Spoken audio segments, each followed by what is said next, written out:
This episode of Q Point Podcast is pre-recorded, produced and sponsored by Karina Quirk, broker at Next Home Experience. Different views. I know your story. From different cues. Incredible job. He's David Quirk. You brought it up. And she's Karina Quirk. Imagine. This is Q Point. Now joining us in studio is Maine State Senator and independent gubernatorial candidate Rick Bennett. Welcome to the program. It's good to see you. It's wonderful to be with you two. Thank you. Thank you for the coming invitation. in. So why did you leave the Republican Party? Well, as somebody who's been involved in politics a lot, off and on, throughout my adult life as a Republican, it was a reluctant conclusion. But the truth is the parties, in my view, have become part of the problem. And in fact, I think they become a net negative. They're not set up to actually help us resolve issues. Conflict is their purpose. They take vast amount of money from ultra-wealthy special interest groups and people, and they give it to campaign consultants, and the campaign consultants keep us at each other's throats. And while they're doing that, they're making lots of money, and they're just responding to natural incentives, but they're not incentives that actually help our democracy move forward, help our citizens solve issues through government. And I've determined that we need a new path. We need a path that's more inclusive, that leans into the better angels of our nature, kindness and civility, humanity. And our politics should reflect the best of us rather than the worst of us. And unfortunately, with the parties, too often it reflects the worst of us. So I decided as part of that mission, which I've really been on since I was reelected to the state Senate in 2020 after a long hiatus, I was willfully being cross-partisan and trying to build, and with some success, a lot of success, getting people to think outside the box a little bit. But it's gotten really bad, even in Augusta, where the dysfunction and hyper-partisanship of Washington has bled over into a real dysfunction at the State House. And I think we need to model a different way, and that's why I'm running for governor as an independent.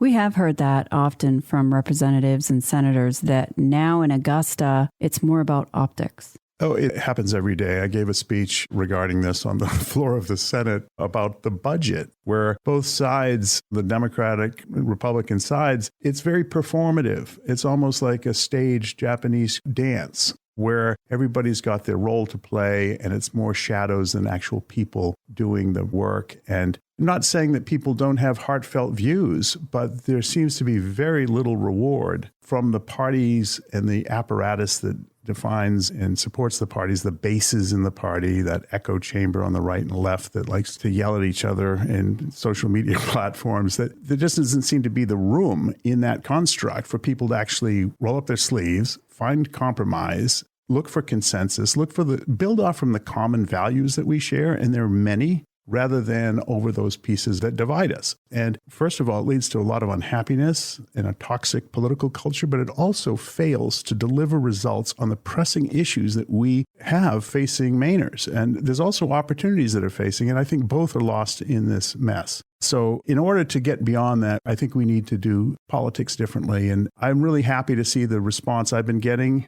in my independent candidacy from across the political spectrum. Left and right, they thank you for running as an independent, because they want a different approach. Well, speaking of running, what motivated you to run for governor? I've been a citizen of Maine for my entire adult life. My family's been here for 300 years. It's part of my existence, a great love of our state. I've been involved in both the public sector and the private sector. Like you folks, I've built businesses in Maine. I've helped turn around businesses to make them successful and provide people jobs. That's rewarding. It's rewarding also to dive into public policy challenges and work with people in a constructive way to try to resolve some of these nagging difficulties that we have. I felt that I had something to offer because of my experience in both the private and public sector, which is rare in politics to have somebody running for office. But I think both skill sets and the experience in both areas is critical for our next governor. We cannot hire a governor who needs to learn on the job. Part of learning on the job is understanding Maine's economy, which the governor is intricately involved with, and also understanding how to get things done in Augusta. But the one thing that people want is a chief executive of Maine that will get things done, because there's a lot that needs to get done. You are listening to Q Point Podcast. I'm Karina Quirk, co-hosting with my husband, David Quirk, and we are having a discussion with Maine State Senator and independent gubernatorial candidate Rick Bennett. So if you do become governor, what are your 3 top priorities? It's good that you only left me with 3 because there are a lot of issues that need addressing, and I'll mention a few, but we'll probably get into some of the others. First, housing. Housing is a critical problem across the state. The reports are that we need 80,000 more houses just to keep pace with demand by 2030. How are we going to get there?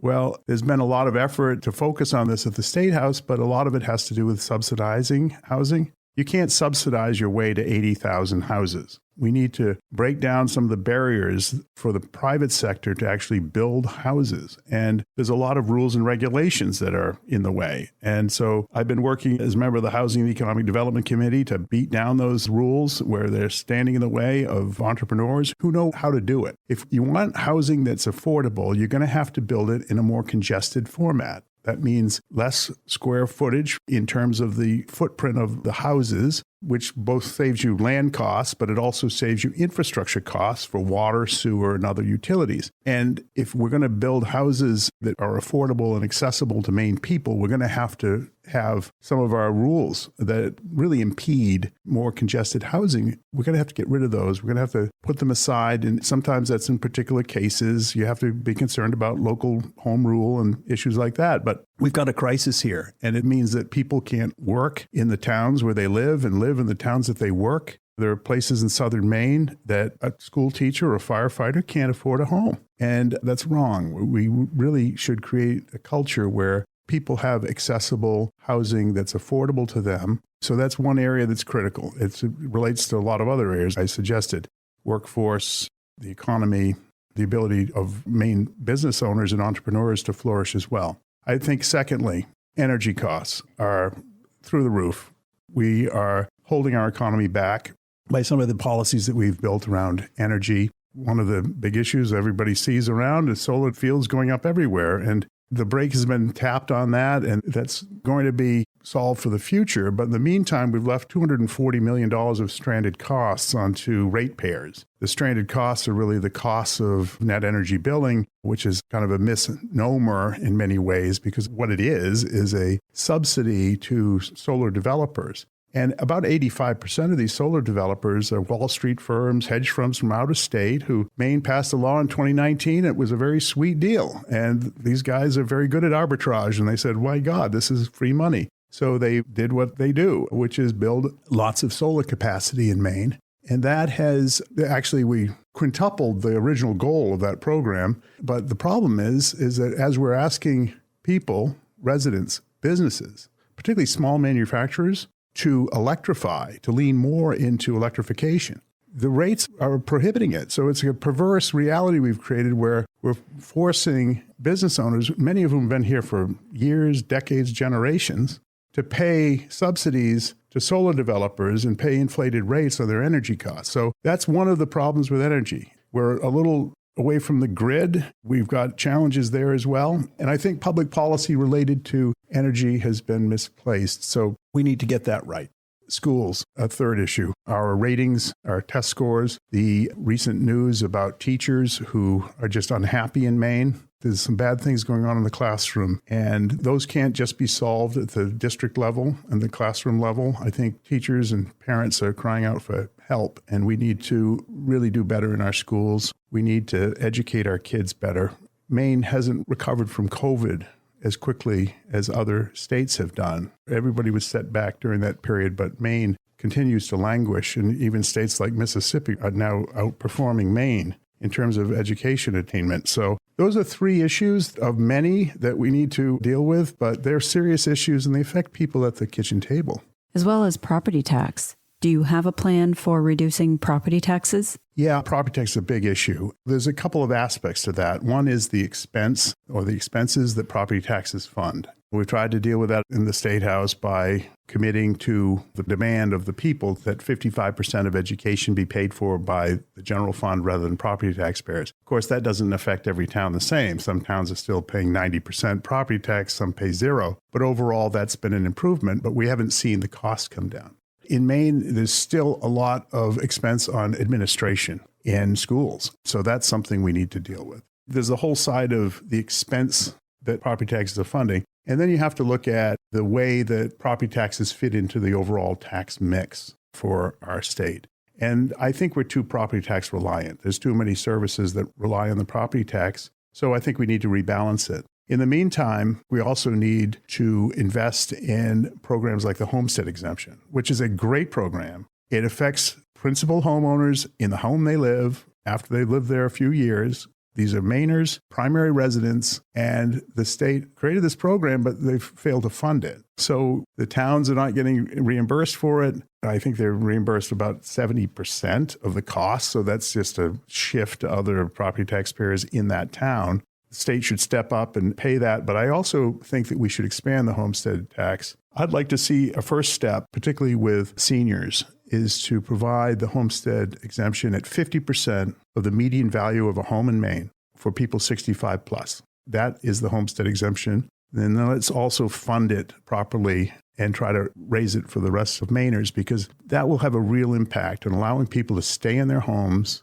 And I think there's a lot of equity in that to be able to reduce some of their fear, their real fear of being driven out of their homes because of rising property taxes. Yeah, and assessments. Assessments are going to keep happening on a regular basis. You got that versus the mill rates. And there's a lot of uncertainty. And the uncertainty is something that we're dealing with. And there were a couple of decades, frankly, in our economy where things were fairly good. Interest rates were low, expectations were normal. And now suddenly we have a lot of risk and volatility into our economy.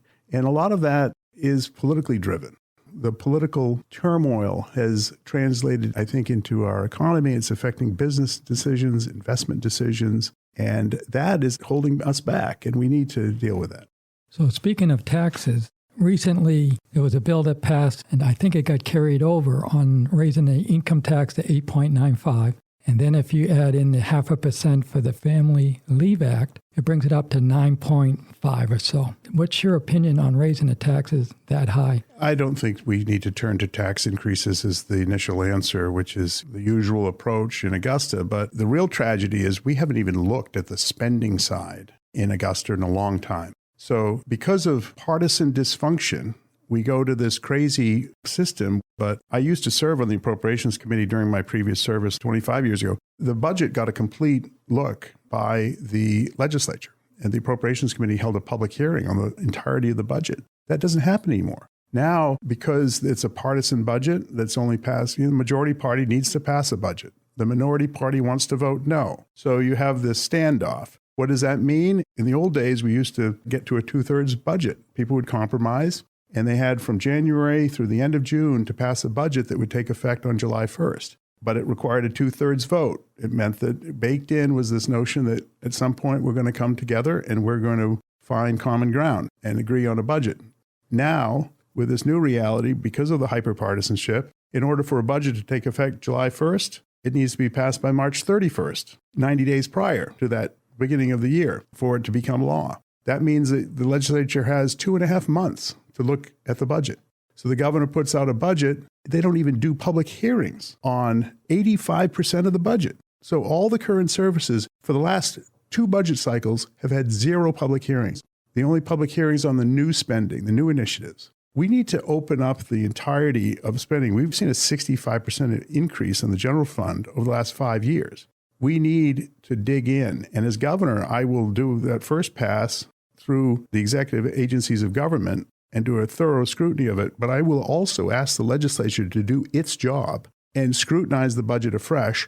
And the benefit the legislature has is the public hearing. And what happens currently is the agency heads come and present their budget to the Appropriations Committee, and they will take an hour and a half, 2 hours, talking about every colon that they're putting in the budget. And then members of the public get 3 minutes each. I'd flip that on its head. I would say, look, my agency heads, you're going to get your budget proposals and your testimony into the Appropriations Committee 1 week prior to the hearing. You can come in and answer questions, and let's hear from the public for the rest of the time, because it's the people who are affected by the programs, who understand their real impact, what's working, what isn't working. Those are the people we need to hear from. And government will work better, and people will feel more empowered if they have that opportunity. Part of this performative nature of politics today, it looks like they're doing public hearings. It looks like it's an open process. It's the last thing from it. You are listening to Q Point Podcast. I'm Karina Quirk, co-hosting with my husband, David Quirk, and we are having a discussion with Maine State Senator and independent gubernatorial candidate, Rick Bennett. I saw an article in Bangor Daily News a few months ago that now we have 400,000 people or so on MaineCare. What's your take on that? I am deeply concerned that our healthcare system is on the verge of failure, particularly in rural Maine. Rural Mainers are more disproportionately part of that 400,000 than more coastal urban Mainers, if we have such a thing as an actual urban neighborhood in Maine. Some people may doubt that, but the more developed parts of Maine with younger populations have a different kind of issue here than rural Maine. In rural Maine, where I live and represent in the state Senate, we've lost 27 nursing homes since 2014. We've lost a hospital. We've lost 3 birthing centers. And a lot of this has to do with reimbursements under MaineCare, which is Medicaid. It's a federal program that the state pays about a third of and the feds pay 2/3 of. We did expand Medicaid. We have a poor population relative to other states. And so we've got 400,000 people currently being served by Medicaid. Challenge is that the state doesn't pony up the money to be able to afford services for that at a rate where the providers, the hospitals, the nursing facilities, can actually provide the services. So a crisis has developed, and it's a crisis of public finance, not the quality of care. We have an excellent quality of care when you can get it, but we're getting deserts across Maine of places where you cannot find birthing services if you're trying to have kids and you're living in rural Maine. Or if you're an older person moving into a nursing home, you can't find a spot in your town. You have to move a couple of towns away. So your loved ones, maybe an hour or 2 drive. This is a critical problem. A lot of it has to do with our reimbursement rates. The Mills administration has done a series of what they call rate reform. The best definition of it is it's an in-depth look into what providers should be paid to make sure that they are being paid. The process, however, takes years.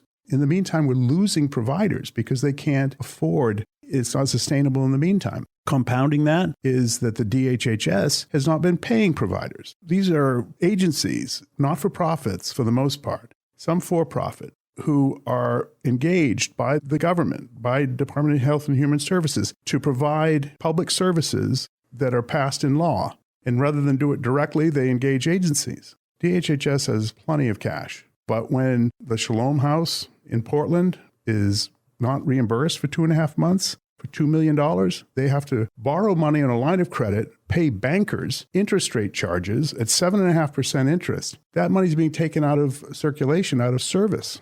We just need to find a better way of managing this whole system, both paying providers appropriately, and we have to also pay them on time. And this goes to foster parents, it goes to hospitals, nursing facilities, behavioral health, veterans' homes. Across the gamut, DHHS has failed in actually just paying people what they're owed, let alone the fact that they're not paying as much as they need to be sustainable.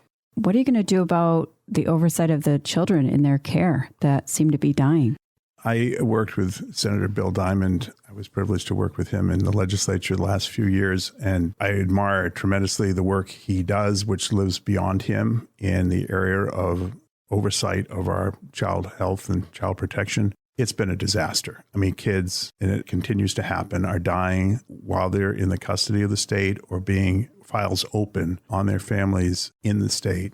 I served on the Government Oversight Committee. We did a deep dive into 4 of the tragic deaths of kids, and there were abundant failures. The system failed. It was badly led. I think the management at the department left. Both head of Child and Family Services resigned, as well as the commissioner. They didn't mention this in their resignations, but it was clear that this was part of the decision-making, that we just need to do a better job. And part of that is structural. The Department of Health and Human Services is too big to be accountable. And so the first thing I would do is something that Bill Diamond championed, which is break up the department so that it's down into manageable, oversight, capable function. So not only can the legislature oversee it and understand what's going on, but the governor can understand it and oversee what's going on, and people can be held to account. We heard during the hearings in government oversight that the caseworkers are in this vicious circle. These are caring people. And actually the previous commissioner, when I raised questions about the problems at DHHS, she wrote I think it was a letter in the Bangor Daily News accusing me of creating a hostile work environment for the people that were working there. and diminishing their morale, which is absurd because later on we actually heard from the caseworkers. It wasn't the legislative oversight that was diminishing their morale. It was their own leadership where they felt belittled, unlistened to, unresponded to. So the caseworkers presented story after story where they were put in totally untenable circumstances, where they had to disrupt their entire weekend so that they could take a child into their own personal custody and stay with them in a hotel.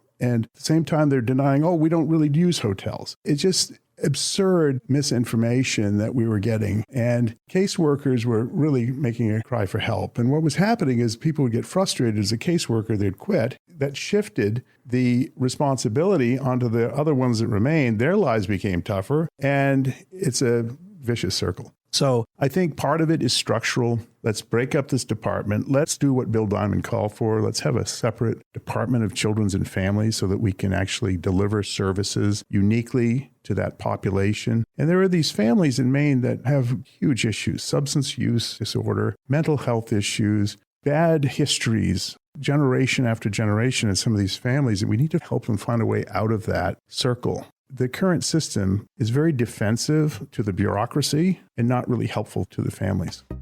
You are listening to Q Point Podcast. I'm Karina Quirk, co-hosting with my husband, David Quirk, and we are having a discussion with Maine State Senator and independent gubernatorial candidate, Rick Bennett.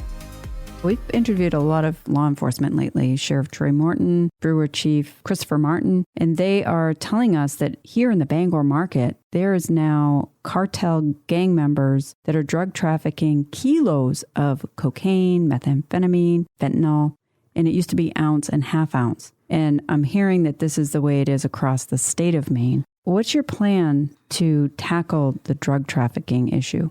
Well, first of all, we need to acknowledge it. And I don't hear that coming out of the administration currently in Augusta, and it doesn't seem to be a huge issue for policymakers, and certainly not disproportionate to its impact on people's lives. I'm all for prevention. I'm all for recovery. I'll be attending Sunday the Western Maine Recovery Rally, and these are folks who are finding support in their family and their community and finding paths to recovery, and we need to do that. But we need to stop these drugs from coming into Maine, and we need to have really tough policies on the people who are trafficking. I don't understand exactly why there's been a lack of focus on that law enforcement side, because I think that's something that all Mainers see. There's a little bit of cross-finger pointing, the feds and the state, and sometimes locally, about whose responsibility is it? We saw that with the fentanyl issues. But as governor, I'm going to appoint a public safety commissioner and a head of the state police who will make this a priority, because this is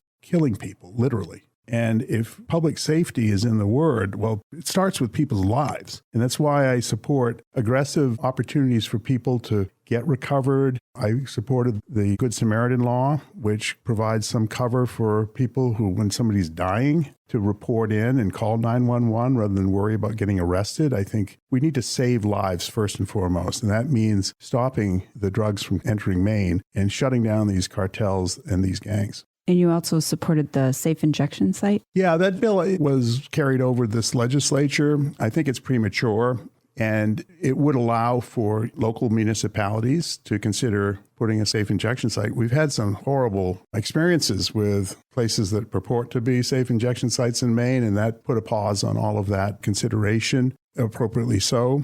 But the main thing I want to focus on is saving lives. And sometimes that means thinking outside the box a bit. And I'm willing to think outside the box, but I want to do it in a way that people, particularly in the recovery community who are living these lives, in a way that they say, this is going to work, this is going to help us reach more people. And included in the public safety, the illegal marijuana grows that are decimating houses, and we have a housing issue. That, and we also have a legal marijuana system that people have invested in, both in adult use and medical, which has been around for years. And you've got this unfair competition. I really scratching my head about the Office of Cannabis Policy and the way that they've actually licensed some of these illegal grows after the fact. One of the requirements to get licensed as a cannabis seller is that you don't have a criminal record. So I don't understand the management of OCP, and they've been called into question also by the Government Oversight Committee as well as the Legal and Veterans Affairs Committee about some of the management practices there and potential conflicts of interest. I think that needs a good house cleaning. Thank you for joining us for part 1 with Maine State Senator and independent gubernatorial candidate Rick Bennett. Make sure to tune in to part 2 tomorrow, Sunday, October 5th at 6:30 a.m. on VOM, The Voice of Maine. You don't want to miss it. You've been listening to Q Point. Follow us at qpointpodcast.com or on your favorite streaming app. This is where you can get the news from the people who make the news. Make sure to join us next time.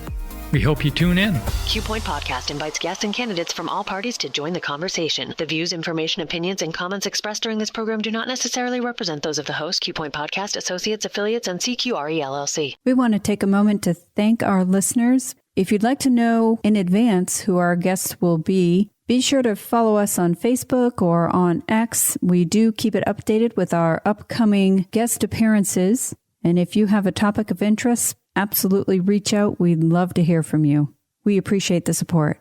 Catch every episode at qpointpodcast.com or wherever you stream. Tune in and tell your friends.